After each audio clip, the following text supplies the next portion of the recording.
horse drifted alarmingly in the betting was, fancied in the morning, continued to drift. It was late on the exchanges to lose. It was something you'd see in a Dick Francis novel, Charles Burns. The ground is soft. It's heavy. It's soft on times. It's heavy. Okay. Hello, and a very big warm welcome this week to the Sunday Sermon. And of course, we've pulled out all the stops this week. Yes, special guest time. Joining myself, John, and Chris is another Chris. It's Chief Trumpeter. And the trumpets, they go. And the trumpets, they go. Yes, it's the head of Bet VC Trading, Chris Poole. Welcome, Chris Poole. Hello, Lee. Been a while. I've been trying to angle to get on this show. I've been looking forward to it. It's a disgrace, Deneen fella, letting you down yesterday morning. I mean, what kind of excuse is that? It's Saturday at Royal Ascot for your Twitter Spaces, which you've put on now for a while, and it's quite entertaining. And yet Deneen decides, nah, not today, mate. What's all that about? He actually gets paid by the Racing Post. I obviously don't pay him anything. He just does it for me for a favour. So I can't really moan. I think he was flogged like a dead horse on all the Racing Post things last week, Paddy Power show and stuff. And I think we give him a day off. But fair play to him. Like, it literally, I've said to him, do you want to keep doing it? Because there's no money in it. It's just for a bit of a laugh. And exactly like he comes across on the box. He's a really decent bloke. Good stuff. Right, well, hopefully Deneen will be back next week for your Twitter Spaces on Saturday morning. Around 8:30 you go ahead, isn't it, on a Saturday morning? 8:30 every Saturday for anybody who wants to listen and then criticise us afterwards. Yeah, and of course, Chris tipped at River Tiber on Saturday, which John Lang aptly described as the one you don't want to see at parties. I thought that was just brilliant. I was very bullish. I had far too much on that horse, and John was right. I was wrong. It won't be the last time. Yeah, he's a machine, he's our John. Without further ado then, let's have a look back at Ascot this week. John, I'm coming to you first because it was a bad week for Republicans. It was the only week where the king can go down in a chariot down the Ascot turf and the anthem doesn't get booed, John. Well, yeah, I think they probably took all the Not My King posters off people before they let them in, I would imagine. You don't get any Ascot with that. No. So Sausage Fingers ruled the week this week with the Queen, and the producer frowns when I say that because she says she's not the Queen. Bad week for Ammo, bad week Charlie Appleby, terrible week. Yeah. Concentrating on Charlie Appleby, forget Ammo. They didn't really have many contenders, did they? Like proper contenders, if you like. Appleby certainly did, with notable speech and a few other flops. You've commented on this on past shows, John, that Appleby is struggling to get them to back up the races because they'll run an amazing race one race and then next race they just bomb out badly. Yeah. What do you think reason for that is? To be honest with you, Lee, I have no explanation whatsoever. It's an observation, but it's not something where I can say, yeah, this is why it's happening. Yeah. The Guineas win the case in point. I thought he looked fantastic on Tuesday. I thought he looked better than he did before the Guineas. And yeah. I think they interviewed Appleby after the race and he had no idea. He was absolutely flummoxed by how badly it ran. It didn't pick up at any point. Even for the fact of the position it was in, there was no electric turn of pace that has been shown in its wins so far, and how we put the Guineas to bed in strides over Rosalian, the eventual winner of the St James's. So it's kind of a mystery. Let's look back at the key performances this week. And all and sundry on this podcast, please feel free to chime in. There were three I picked out that were just ridiculous performances. Mm-hmm. Everyone probably guesses which ones. Bedtime Stories on Saturday. Right, it was one of them. Fairy Godmother won the day before, John, and Fairy Godmother will win the Guineas, and then Bedtime Stories sort of said, hold my beer. Yeah, that was case in point, really, wasn't it? She just looked awesome yesterday. I mean, she was just grinding further and further clear. If you said another furlong, she'd have been out of sight for place dancing. I know Fairy Godmother was ridiculous also the day before and did incredibly well to win the Albany. It was a stunning performance with Ryan getting into so much trouble. But what I like about Bedtime Stories more than Fairy Godmother is that I think she's probably in time going to be less complicated, as in she doesn't reef and pull. In both races so far, she's gone through the race. Yeah, you can just plonk away you want, can't you? Yeah, tactically it won't matter. No. She can lead. You can drop her out if you think there's going to be a pace war. You could do anything with her. Yeah. The astonishing thing here, and I don't seen this mentioned, it probably has been by old Time Lord, but it was only slightly slower, I think 0.2 slower than Hartem. Jesus. You've got a decent 2,000 guineas form this year for sure. Like, it's a strong guineas. We think it is anyway. And she's only 0.2 outside that pulling a cart. It's some filly. If he doesn't rustle a colt up, it's not beyond the bounds of possibility he could win both guineas with them too, isn't it? Been done before. Yeah, do you think he keeps them apart? Well, that'd be a good way to keep them apart, wouldn't it? Yeah. Well, it would. One in the 2,000. Old man Magna would be salivating at the prospect of sending them to Justify. Yeah, they'd be bouncing off at knees like you've never Oh. seen. Oh, God, I shouldn't go there. Of the two, it's kind of weird. Fairy Godmother was saying, well, 5-2, the guineas is a good price. And all of a sudden, Bedtime Stories, it's like, wow. The dam is Mecca's Angel, of course, for Bedtime Stories. So you've got pedigree there, obviously a sprint side. And maybe it's the perfect blend. Frankel out of a champion sprinter. Yeah, you probably wouldn't be saying she'd want further than a mile. Not on what we've seen. No, I mean, the performance was that of a specialist miler anyway, wasn't it? The speed to come away from them, like. Yeah, there we go. And they reckoned, by the way, at Ballydoyle, that Giselle, which suffered cuts after Leopardstown, where Bedtime Stories beat Giselle, is better than her. I don't know how. They'll have to win the FA Cup with her, won't they? I don't see how. The two O'Brien fillies have definitely got Coolmore bouncing up and down after that, for sure. Brilliant. Absolutely brilliant. The other one, a very strange performance, I thought, from the French horse in the King Ted, Callan Dagan, the Shaka Khan owned runner. 6-length winner. Dipped under standard as well for the time. Yeah, I mean, he just pulverised him, didn't he? He's a gelding, of course, isn't he? Can Geldings running a King George? I don't know off the top of my head. My initial thought would be no, but I wouldn't swear to it. I don't know. Genuine question. I've never had to consider, because No. usually horses that run in a King George are mainly colts and entires. I think they can, John. Right. They can. Good stuff, Poole. Like, clarification there. In that case, Callan Dagan possibly get supplemented? Well, you'd think he'd probably win it, wouldn't you? Well, do you know what I find interesting? They've called him a naughty boy at home. They've said he's an absolute varmint. A bit like Sublimity that took a chunk out of you, John, that bit you. Yeah. John's biggest bruise ever on his body after Michael Holding's deliveries came from Sublimity when it bit him as John weren't looking as he walked past his stable door. He spotted a wrong one, John, do you think? Possibly.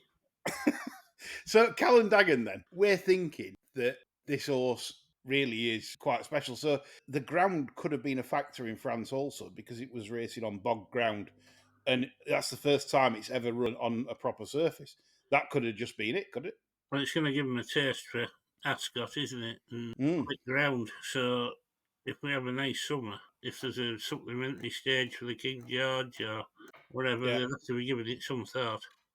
Yeah, and finally, a good mention to the Clerk of the Course this week, which for once actually produced genuine summer fast ground. We're never going to see 9s again and 10s like we did, but to see mid-8s rather than the 7.8s and the 7.7s to create artificially sort of good ground. Yeah, joyous, wasn't it? I thought that was superb, and we're very critical of Clark's on it, but that was a masterpiece this week from the Clerk of the Course to do that. And if trainers don't want to run, and there was a few pulling out of the later races on Saturday, that's their prerogative. It's summer flat ground. If you want to race on good ground, then wait for the more softer ground in the autumn. It's tough shit. Yeah. Everyone's got to have the day in the sun, and the fast ground horses deserve to do that.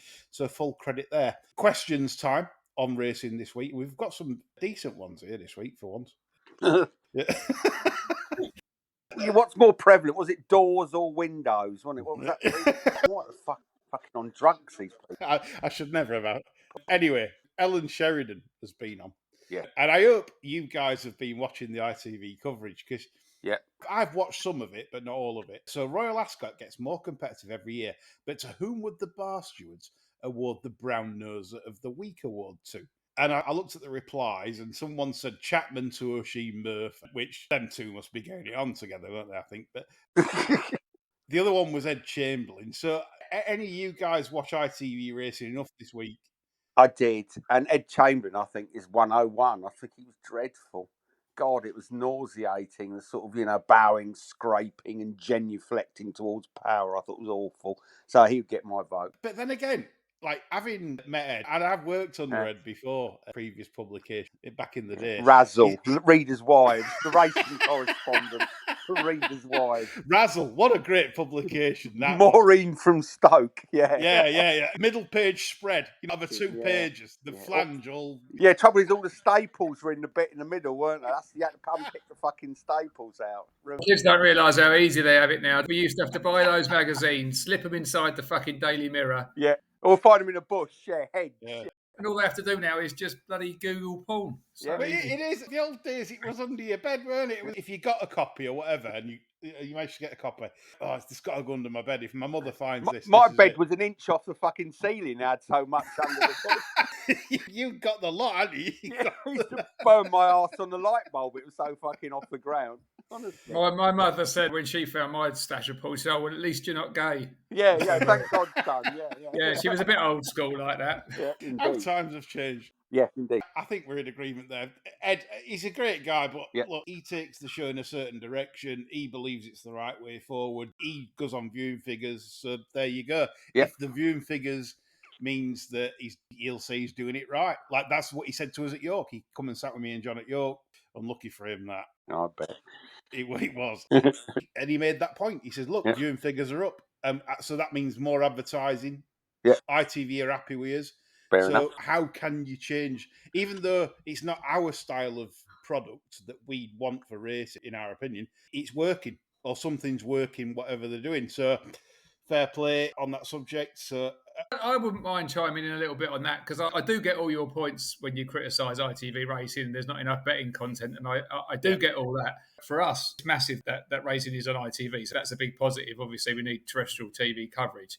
Yeah. And I do get the dumbing down bit and the arse licking and all that sort of thing. They sort of have to a bit, but like my missus, amazingly, isn't massively into racing.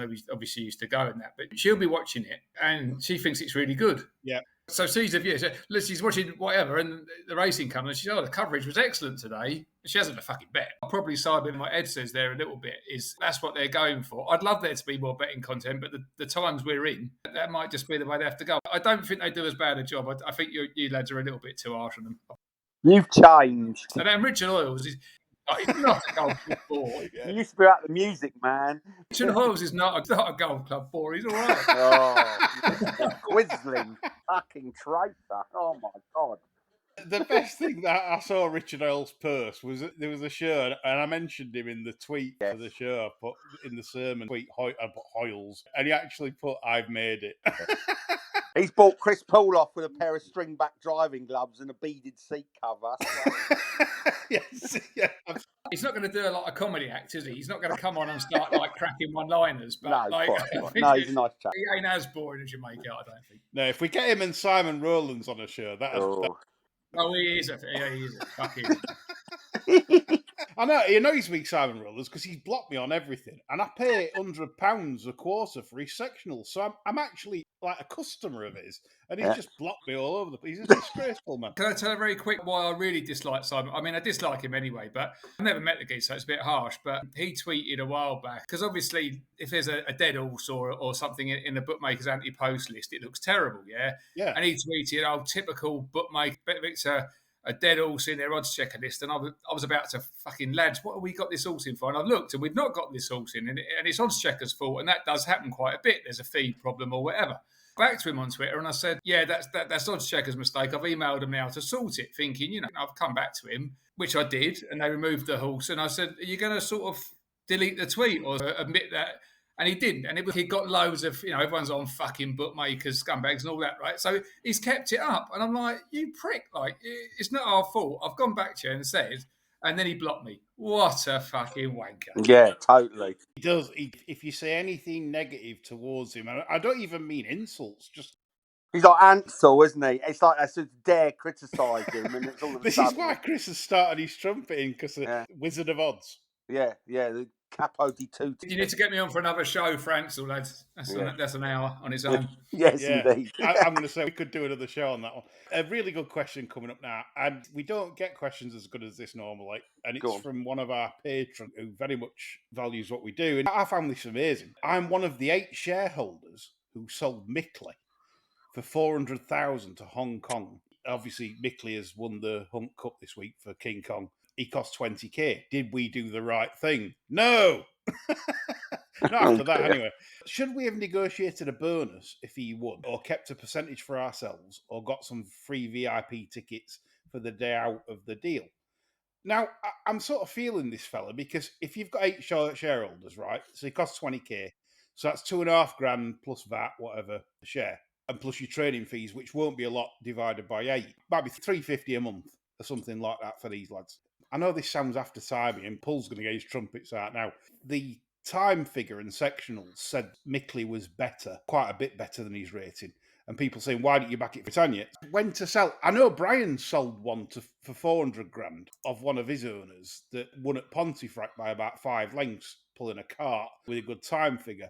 It's hard to say, innit? If it's tailed off in Britannia, you're all sort of bouncing, aren't you? And you're saying, well, we've had 400 for that. And I reckon now these lads are feeling a bit sick, because obviously it's won Britannia. It's probably worth triple that now, you'd say, because if that goes to Hong Kong, it's probably going to win plenty of big races. I'd like to get the thoughts of you guys on this. I think we've got a good enough deal at 400. Yeah. I don't think there's anything to beat themselves up over anyway. Only thing I'd say is, in these times that we're dealing with now, our 3-year-olds are very much sought after. The older divisions are getting weaker because we're selling a lot of our 3-year-olds, because Hong Kong want them, Australia want them. It's how confident you are going into a Britannia, though, isn't it? Oh, I know. It's like a bet, isn't it? If it finishes halfway down the field, he's got the sale of the century there, isn't it? It's easy after. I think he hadn't done too bad there. It's a very good offer, because if I owned it, it would make me think very hard. Like, I'd be like, that's when you know it's a really good offer. I'd probably been tempted, if that was just the one offer and, we'll give 400 for it, I'd have probably been tempted to say, well, 500, you've got a deal. And test it with that, maybe, and come back with that. Because if 400 makes you think, that means it's probably a fair deal. Whereas when you're selling, you want a very good deal. So we say it's a fair deal. I reckon maybe you could have pushed for slightly more. You sound like David Dickinson there. Best deal on the day. I just need to spray myself with ridiculous amounts of tan to say that. Those pricks from Just Stop Oil. Just Stop Oil. Yeah, the orange. They can spray me. I know you did put your name in the mail, but I didn't want to out you publicly in case the other 7 shareholders thought you were right tit. But your subscription is going up from next month now. Now we know it is. Now we know you've got a few quid. Upsell. Yeah, absolutely.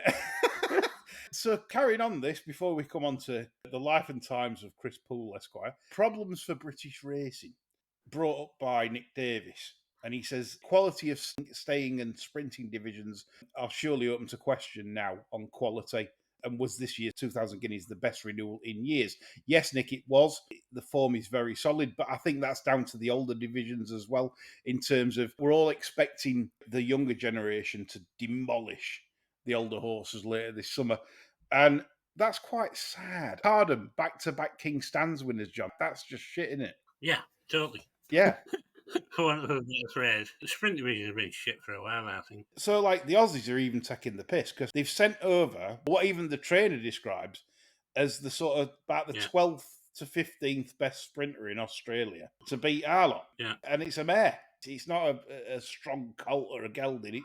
I just think, despite some of the performances from O'Brien this week, the 2-year-olds, it's been a very substandard Ascot in terms of actual quality. And this is worrying times for racing going forwards, because once you're selling all your 3-year-olds, like we just highlighted with Mickley, that's gone to King Kong and might stay here this year, but it'll obviously go to King Kong after that. It's a worry, isn't it? Because what we're seeing now is like a lot of substandard racing, and I just think that will affect attendances, affect interest in the game. People like to see very good horses. Yeah.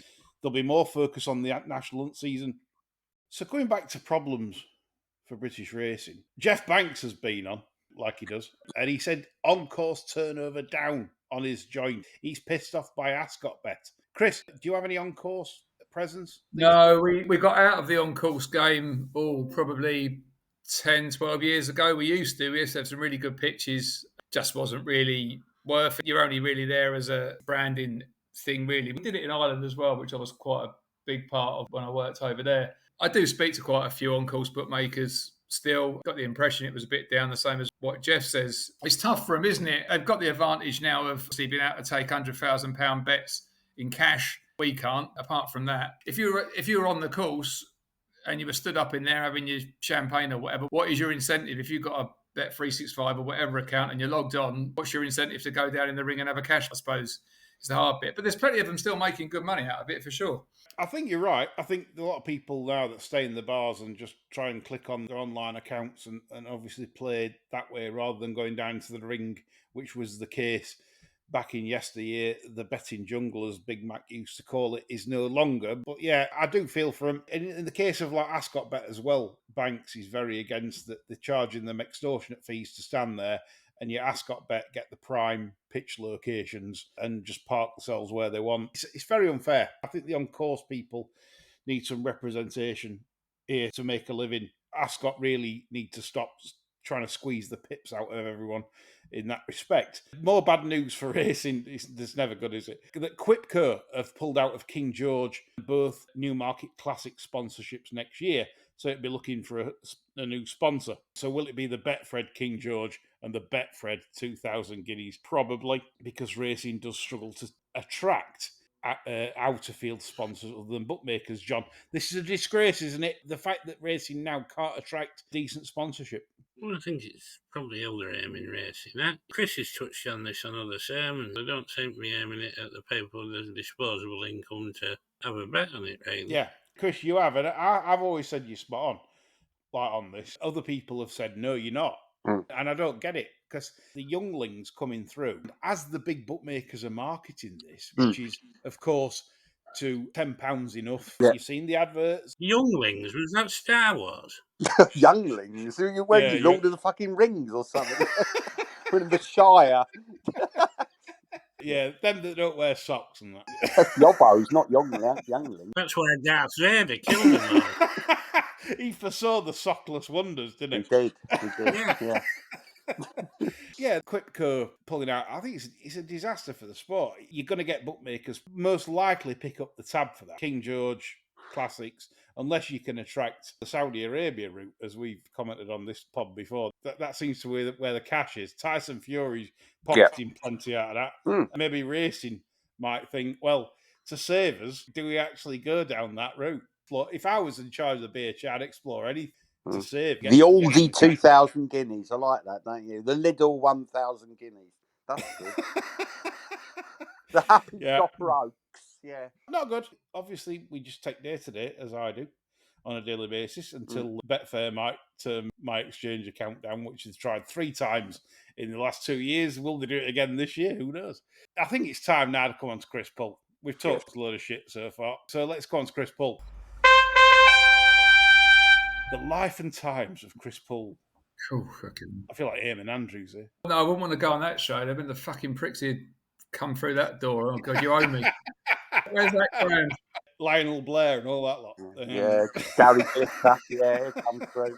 Remember when we used to party together, Chris? And your old mate Gary Glitter. No, Nitto. Fucking not today, yeah. I'm not going to mention where you two became acquaintances. Is that dodgy ground? Who? You and Lorne Malver. Where did you two become acquaintances? Social media, that's all. The power of social media, that's all. Only after listening to this show, I think I just followed him and said, have a chat, and we just WhatsApp occasionally. I send dirty pictures to each other. Yeah. Flag off certain people. It's just a normal, healthy interaction between 2 red-blooded men, that's all. Yeah, it's as normal as eating a Sarah Lee Gatter, isn't it? Really?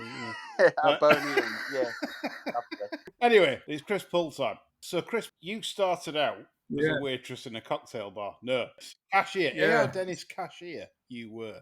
Could you envisage yourself now as being head of VC trading back then? It's kind of weird how life works, doesn't it? You never think, no. I mean, yeah, you fucking hell. You give us some right. My name gets mentioned quite a lot on your show. Yeah.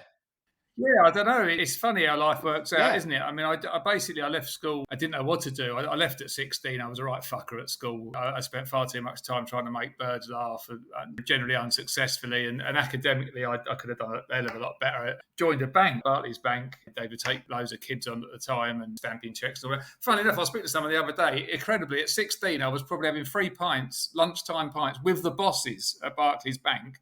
And it was fine. That was fine. Three or four lunchtime pints, and then going back and giving cash to people. But anyway, I was piss bored with that, and I was banging to racing. I'd always been into it. And as soon as I got to 18, I was basically at the bank. I was ringing 0898 numbers for the commentary and getting into trouble. As soon as the day arrived when I could actually watch a bit or listen, as it was like Axtel in some of the shops then, and it was SIS in some of the others. Just saw an advert in the window, Dennis, cashier, and I thought, right, maybe give that a spin. And my mum was absolutely horrified. Leaving a bank, career, pension, and you're going to be a cashier in a betting shop. So you were wrong, Mum, because I did all right out of it. So that's where I started, just sort of moved on through the ranks. Dennis was a great firm to work for, actually. They had some pretty decent shops. They had some opinionated pricing as well, which was quite amusing when everyone rushed in at 10:15 to take the Ricks. We were in the price-wise grid, which was absolutely bananas because we were miles off the fucking normal market. But it was good fun, managed shops. Then they sold to Ladbrokes. I said, I don't want to work for Ladbrokes. They paid a lot less as well. So it had been years. So I got a rise, tried to get out of the game, did door-to-door sales for a bit. It was interesting. Another one for another show. And then sort of like a vortex, got dragged back in, worked for an independent for a while. And then things changed massively when I was on a lad's holiday in Gran Canaria. And it was double points for an Irish woman on one night. So we all went down to these Irish bars and I played my cards right. And now I'm married to her 3 kids. Wow. It was very strange. Like holiday romance that actually worked out. So I ended up moving to Dublin with her, worked for Ball Sports for a few months, then Paddy Power's head office. And that's when it sort of changed a bit because I got a good insight into nuts and bolts of the grind. I worked with Shane Revel and the like there and really learnt a lot. And then strangely out of the blue, I saw a thing in the paper and Leicester was in it, believe it or not. BC Bet, a couple of rebrands. They were moving into Ireland, get some high-end betting shops. And I thought, well, I sort of wanted to keep working for Powers, but it looked like there was a big way to go to get where I wanted to be. And I just thought, maybe this is quite interesting. Top-end shops. And that really, that was a great fun. I mean, we didn't make anything, but we started off one shop in Bagot Street in Dublin. And my God, we had some punters in there. I'm not sure how many straight punters there were. And I think now you definitely couldn't serve some of the people we had in there. But we took some absolutely lumpy bets. And again, I learned a lot more about sharp business and trying to get turned over all the time. And it was great fun, really. And then there was a sort of recession hit there and we were just about keeping afloat and they just said, look, we got a bit disaster. We'd lost a lot of our bigger punters. And then again, out of the blue, someone come over from Jib. They'd had a sort of revamp problem with their horse desk and things and sort of offered me a job to run the horse racing desk in Gibraltar, which was a massive departure. Like the extra travel was, I wasn't going to have my job too long in Ireland. So what was I going to do? So it sort of took a 6-month trial because obviously, bringing the family all to Gibraltar and it was a huge upheaval. Obviously, my missus being Irish Catholic, obviously massive family, millions of cousins and aunties and all that. Big family woman and sort of dragging her away from that was a big challenge. So I did 6 months of it to see if I enjoyed it and if I got on. And I did. I really got on. I really enjoyed it. Played my own trumpet. I'd done quite well turning things around a little bit for them. My stock was quite high. I decided to take it sort of on a permanent basis. The family moved over. I had 1 kid at the time then. And that was it, really. And about 3 or 4 years later, I got moved up to head of trading. Obviously, I don't like to play my own trumpet, but I think I did a pretty good job and I'm still there now. So sort of surviving if results go our way. And that's it, really, in a nutshell. So I've pretty much been in the betting game in different guises all my career. I ended up here totally by default. I'm looking out now onto lovely sunny weather here. It's a strange place to live at times. There's only like 25,000 residents. It's like living in the Truman Show. You walk out and you go down, and there's the post, but there's the same fella as before. We've got a massive problem at the moment, which is the border with Spain, which was fine. So a lot of people used to come over and live in the Costa, just over the border, and it's a lot cheaper to live there. Obviously, there's a lot more space. Brexit totally fucked us. At the moment, my missus and my entire family can get over the border because they've got Irish passports, and I can't because I've got a British passport, and the Spanish won't let me over. So I'm sort of marooned a little bit. Wow. You've got to have a very good reason to get over there. You've got to have like a flight ticket, and they're it's obviously huge political wranglings and they're trying to get more power, if you like, here. So it is what it is. I really can't grumble, Lee, to be honest. I've been pretty fortunate. Life ain't too bad, so I ain't going to grumble. I do miss going racing massively. I would have gone to like Windsor on a Monday night and Kempton, Sandhead, all the tracks near where I used to live in the UK years ago. And obviously when I was in Ireland, I was near Leopardstown and the Curragh, and you're never too far away. I do miss that. I miss going to football. So there are things you miss, but I don't miss England that much, to be perfectly honest.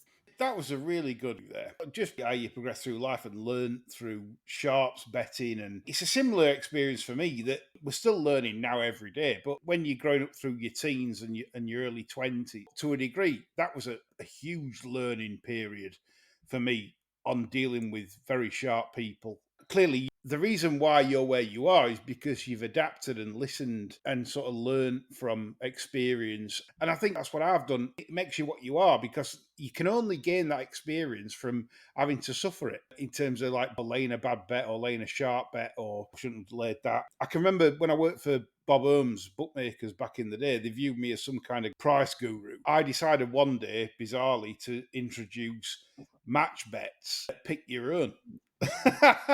Well, that went well, didn't it? I must have cost the firm absolutely plenty, because obviously the sharps all learnt about it, came in and pick your own match bets, and I'd price it up for them. And they were doing accas, trebles, obviously on things that weren't offered. And we got absolutely rinsed. And yeah, I got carpeted for that. Whilst that was a really muggy thing to do, like from me, it kind of just learnt me that no, you can't do that. You're trying to operate above your station. That was a really fascinating, especially about the rock and stuff like that. I'm fascinated what living on the rock's like, really. How was Gibraltar in the Euros, by the way? They got accepted into UEFA, and I can't remember now, maybe 10 years ago. It was a big thing. They just get tonked every time.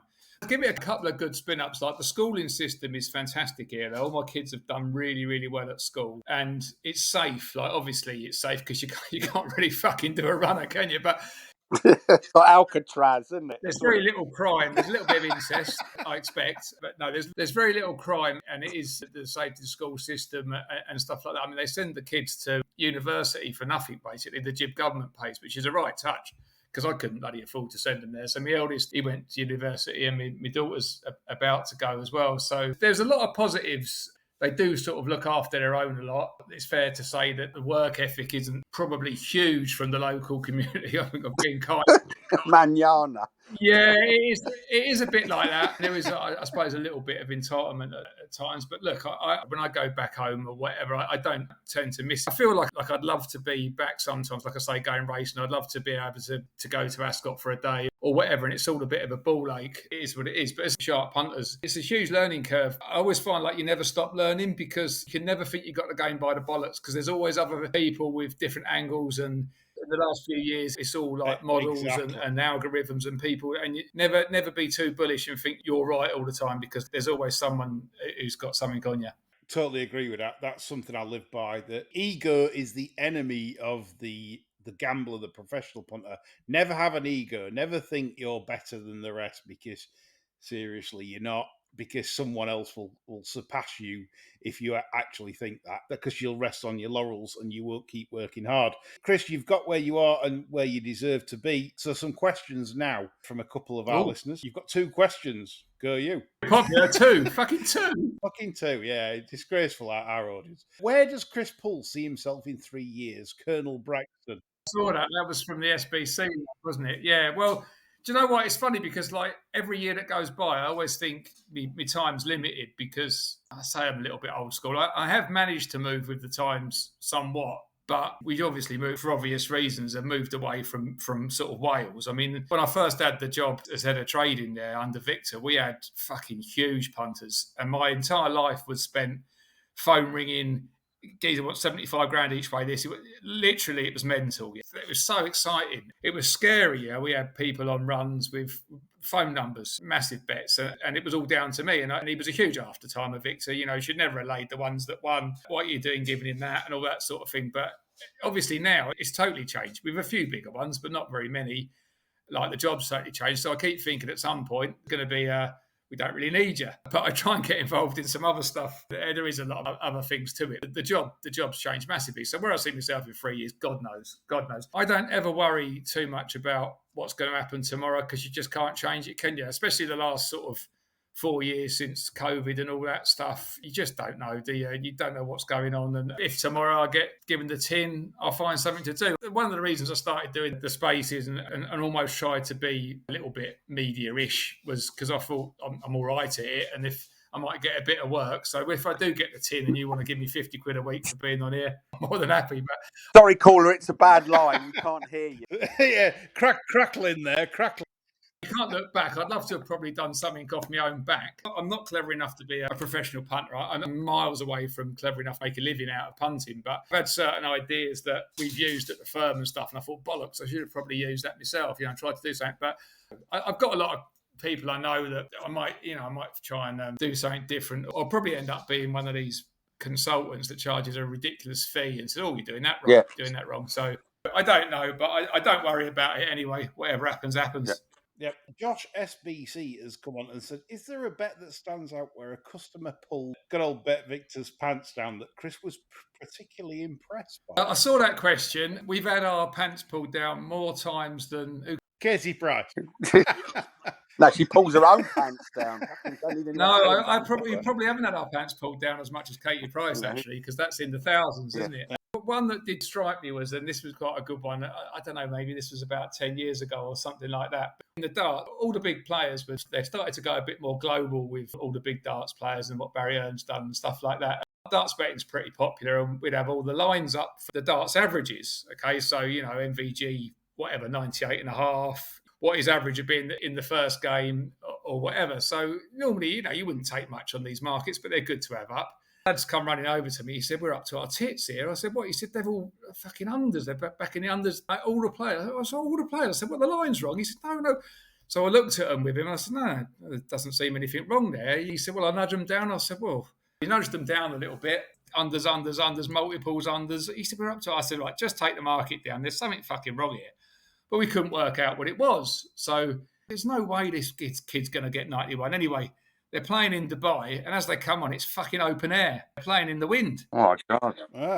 So obviously we didn't know. We thought it was a bloody indoor tournament like every other single darts tournament that's ever been played. And they're playing outside. So we got a little bit lucky because I think MVG just about got overs, and like the other fucking 6 or 7 were unders. We could have done more, but the lesser if someone knowing more or information wasn't available. So I thought that was quite clever because we were on our head scratching. We've obviously been shafted on loads of markets before, but that sort of stuck in my mind because it was going to sort of like take out the darts profit for the quarter type of shit. That is impressive. Research like that.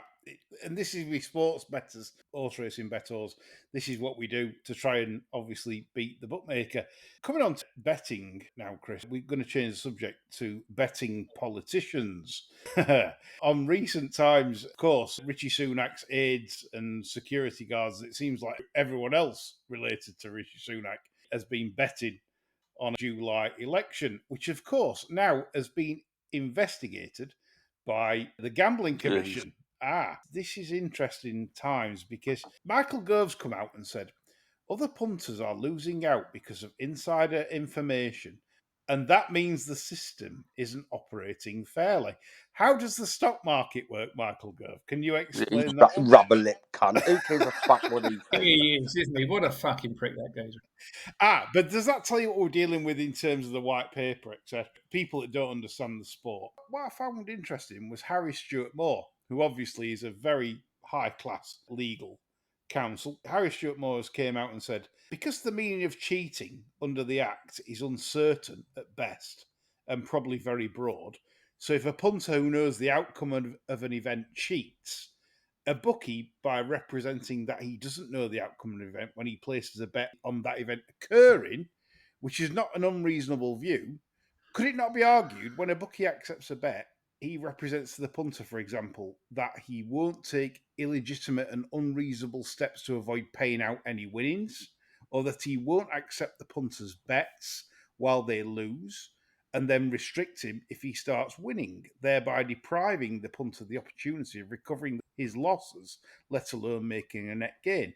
If the bookmaker, having made those representations, in fact regularly adopts those practices, is he or she also not conducting themselves in a way which amounts to cheating under the current Act? So the Gambling Commission here, by investigating this, if they make any inferences or charges against the incumbents, such as guys that have bet the July election, does this not open Pandora's box? Yeah, they're fair points. I suppose the first thing to mention with that, and John will be pleased because I don't think he's very Tory, how absolutely fucking inept are these people? How can they run a country? I mean, the easiest thing to do, if you knew that, was to send somebody else into Ladbrokes to have 100 quid or 50 quid. To do it under your own name, it's just levels of idiocy that you can't imagine, can you? I mean, clearly doing it under your own name, they don't take huge amounts on election market. Clearly, that's going to stand out like a beacon. And that, I don't know really like what's happened with the reporting of it or whatever. I know there is politically exposed people, acts and things. I don't know if they were duty bound to grass them up or what. So Probably there'll be pep lists, won't they? Yeah, so I think it's a difficult one. This is a little bit different to someone knowing something that you didn't know. From sort of our firm sort of stance on that type of thing, we always pay and then we close them. Like, I'm pretty open about that. Yeah, I don't mind getting shafted. Yeah. We'll pay them and fuck them off. That's what we do generally. I don't know what we would have to have done in this circumstance. I've got a feeling we might have had to have done the same thing as whatever firm did it because the politically exposed people or whatever. I do get the point, and I always get your guys' points on restrictions and this type of thing, and you're coming from one side of the fence, and I'm a punter as well. I do find it's very one way, and if you saw some of the business that we do take, robots and stuff like that, do get the fair man should get a fair bet. I especially think that if someone's doing something off their own opinion, which divert a little bit from the politics, but I've never really got a problem with a punter he's just backing something he fancies, whatever. He might be a bit cleverer. Yeah, okay, in the long run, he might get chin, but I don't feel bad about culling everyone who just simply comes on and backs Hugh Taylor's or has got a bot plugged into their thing and that. So I suppose we're sort of going off topic a bit there. But no, Harry makes some good points. I do see it's for both sides of the fence. I mean, but I don't know if you know that quite instrumental in us doing a minimum bet guarantee, which we did at Victor. We had horse racing bettors forum, wanted to sort of speak to us about, would you be interested in doing it? And we sort of were the guinea pigs for that, really. We laid anybody to win a monkey on a horse after a certain time, right? Which isn't a lot of money, but the problem we had is that it was just a huge magnet for syndicates. So you usually got people with 30 accounts betting the same 14 to 1 shot in Ireland or whatever, and you had them for chunks. So we didn't actually lose on it. But I have seen what minimum bet guarantee does. If it came in as a statue, we'd deal with it. I wouldn't have a problem with it, to be honest. But I found that I think most people can get a bet to win 500 quid at that time somewhere. Do you know what I mean? It's not a huge amount of money. Yeah. But as far as the political stuff goes, my biggest take out of it is what fucking idiots. This is what's worrying. People that are ruling on our sport don't even understand it. I mean, like Michael Gove, those comments there from a senior politician is just ridiculous. I mean, how on earth can you come to that conclusion when everything that's done in society is based on information? There's a reason why stock markets move is because of information. What do you class as insider information? Well, you could class it as like takeovers in the financial system or whatever, and then that's sensitive information, which I agree. But then generally, these guys that are in government, particularly the Tories, over the years, have made fortunes from basically knowing where the contracts are going, i.e. circa, the list's endless. So for him to actually say that and said other punters are losing out because of insider information, it's so out of touch with what the gambling sector is. This is a problem. That the BHA, who are absolutely useless. Imagine the statements coming out of the BHA. If I was head of BHA and Gove had said that, I would counteract that with the BHA statement. I think there's still 100 to 1, Lee, to be head of BHA. Yeah, value. I've not seen a shilling for you. Well, I can't turn up in High Holborn like me and John. If I got the job, I'd employ John straight away. Well, head of diplomacy, would he? Yeah. John, what do you think to that, me and you? 1 and 2 at High Holborn. Well, we'd be one short of the axis of evil, wouldn't we? So we'd have to bring Chris in, I think. Yeah, quite Chris right, would love the yes. lunches, I think. It's funny you should say I threw those up, obviously, for a bit of a gag, generally for the BHA. And Yeah. I put Matt Hancock in for a giggle at 8, and then someone sent me last night in the Star, he actually is a runner. I swear to God, I really hope that's not true. Very nice. God almighty. Yeah, I mean, it's game over, It's isn't it? If incredible. Matt Hancock gets it, it's just game over. Turn out the lights. I think that'll finish Yes. John off. John, that would finish you off, wouldn't More it? than a razzle. Yeah. Yeah, definitely more than a razzle. Councillor Woodman's been on. He says, how many late bets in the next manager markets are based on inside information? I can remember the famous one. Chris Poole, you'll remember this. The Harry Redknapp. He's our ambassador. I can't talk about Harry. Yeah. Oh my God. That's it. Talk about his dog instead. I don't think he had anything to do with that, Lee. Right, so we'll leave that one. Edit But that. his question on managers markets, I mean, we take a score max on those markets because clearly people will know at some point. So you just don't want to do your bollocks. But there is a general point about should firms in general bet on something where it's clear that someone's going to know the result. They're generally for publicity reasons, aren't they? But there's not a huge amount of turnover in a lot of these things.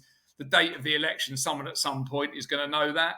And if the time came that they said, you just literally can't bet on that stuff, I don't think anyone would be shedding any tears on it. Stuff that clearly the result is out there. But Ben Haslam trained JP McManus horses at Cardiff. well, I mean, look, they're not crooked races, are they? I mean, this is the thing. Horses that are off for their lives and £40 Welling and Rona McNally and all that stuff. Yeah, they can still suffer a mishap. Yeah. Yeah, there's no indication that the races are bent, but clearly you know that in this instance, these people clearly knew exactly when the date was, and they were so fucking idiotic that instead of getting somebody I assume they know people, anybody. Well, you'd hope so. Yeah. Clearly, even while you're saying it just makes me fucking angry that these people are in power in any form. Like, how can they even get dressed in the morning to do things like that? It's just bring someone up. You say, look, stick us a score on this on your way to work, but you pass. Their careers are fucked for a monkey. They're not even going to get paid, probably. I mean, fuck me. Mad, absolutely mad. 2 questions to finish. The first one, a more serious one, and it regards tipping. Really, we touched this off air. So, given the laws of variance, could the panel confirm whether now would indeed be the right time to pay Icy 20 notes for his guesses? I would say yes, because he's had a bad Ascot. But I'll have first dibs at this. I've been involved in tipping now for probably 22 years. And I would say that it's a hard game to do because it's like a restaurant, really. You give them a bad meal, they ain't coming back. And if you start off with 10 losing bets or something like that, it's very difficult to keep your audience. And I can vouch for this, obviously, myself, John, and the gang that have been running Bar Stewards Patreon services, Edge, and we've recently started Early Bird, may as well, everyone else does. And it's very difficult to keep an audience. I can tell you our worst drawdown. So we've done 17% at 11 a.m., which is amazing. BetVC will not take us on at 17% at 11 a.m.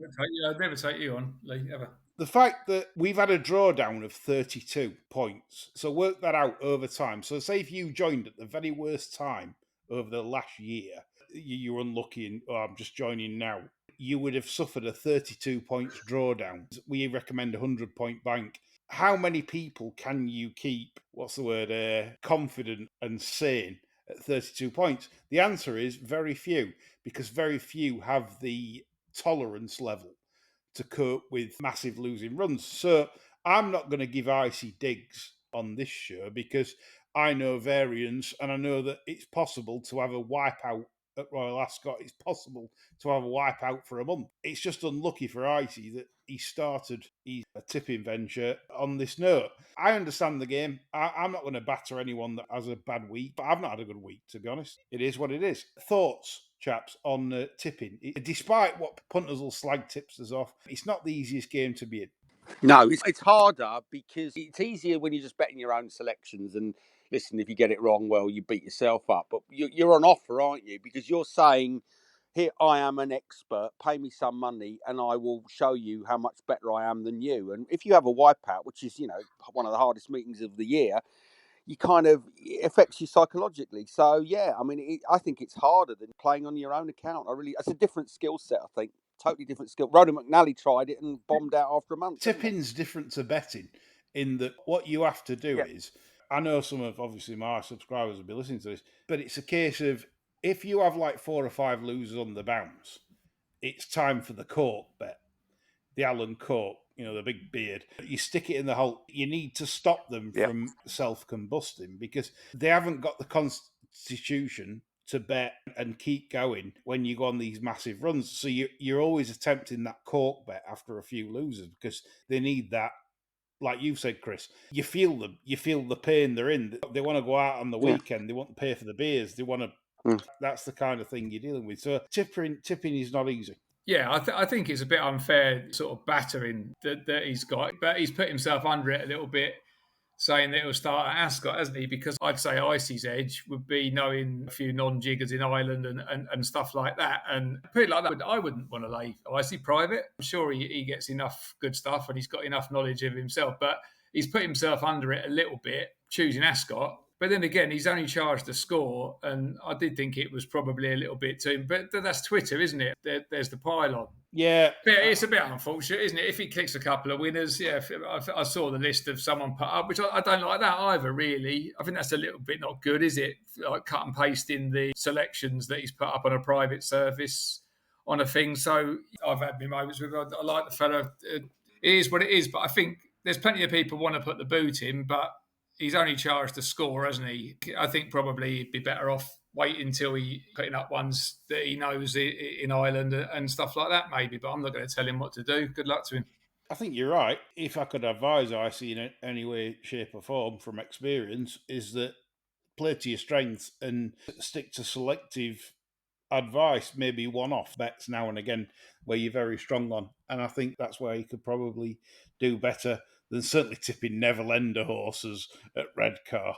Or he could do what they did, the old coup, like they did in Minder, where you give 3 different horses out. Yeah.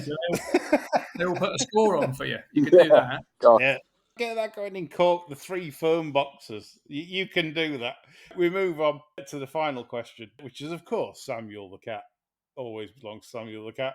You've been asked by very dangerous people to get a trusted judge friend in racing to turn 1K into 2K from only one day's betting, or you will go missing forever. Who would you choose to complete this very important task, and which racing person, box, would you definitely not choose? John, I'm coming to you. I would pick to double my money on one day either Jack Duckworth or Robbie Box. Because they could both pull an actor out the fire when they were really in the shit. Robbie Box, what a character. Yeah. Lorne Malvo, what we're saying? If I wanted 30 grand, Jay Slater's mum, I reckon she'd fucking...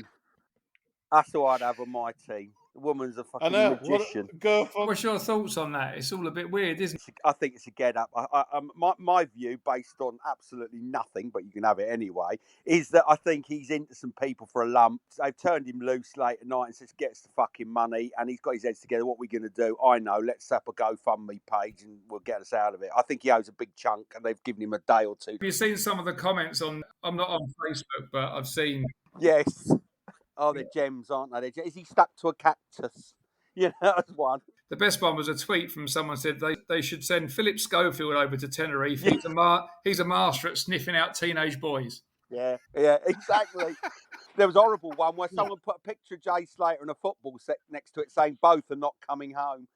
How horrible is that? For me, anyway, answering the question, 1 to 2K, and you just got to blog her because you just say, look, you know it's going on an even money shot. He'll find one, it be in France or it be in wherever it's running. Do it, blogger. Because you may as well, if it's 1 to 2K, you've got to back an even money shot. Yeah. The idiots will start having 50 quid on a 16 shot, and all of a sudden the bank gets to 300 quid. Yeah.